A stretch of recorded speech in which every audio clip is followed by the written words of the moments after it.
সংসারের মধ্যে যে মানী ব্যক্তি, সম্মানী ব্যক্তি, তাকে সমাজের সবার সামনে অপমান করে দেওয়া মানেই হলো মৃত্যুদণ্ড থেকেও খারাপ। প্রেম সে বলো, খুব মন দিয়ে শুনবে। যমদগ্নি সংহিতায় এতটুকু পর্যন্ত লেখা রয়েছে, কেউ যদি নিজের গুরুজনকে তুই করে বলে, তুই তুই করে বলা মানে সেইখানে তার মৃত্যুদণ্ড দেওয়া, মৃত্যুর সমান।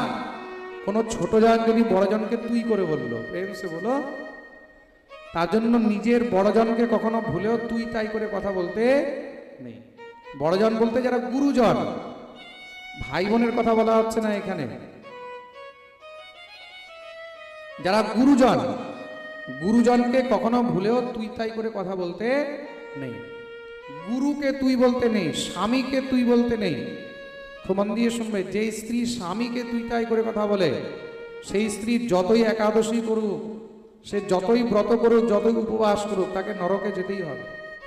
খুব মন দিয়ে শুনবে, যেই নারী নিজের স্বামীকে তুই তাই করে কথা বলে, যেই শিষ্য নিজের গুরুকে তুই তাই করে কথা বলে, সেই শিষ্য আর সেই নারীকে পরজন্মে তির্যক যোনি ভোগ করতে হয়। তির্যক যোনি মানে কুকুর, শৃগাল, শুয়োর ইত্যাদি যোনি ভোগ করতে হয়। আর তারা রাস্তায় রাস্তায় তখন মানুষের বিষ্ঠা খেয়ে বেড়ায়। কত বছর? হাজার হাজার বছর পর্যন্ত তাদেরকে এইভাবে বারবার তির্যক যোনি ভোগ করতে হয়। কোন যোনি? এই তুই শব্দ এত খারাপ, তার জন্য কখনো ভুলে কোনো স্ত্রী, কোনো নারী নিজের স্বামীকে কখনো তুই করে কথা বলবে না।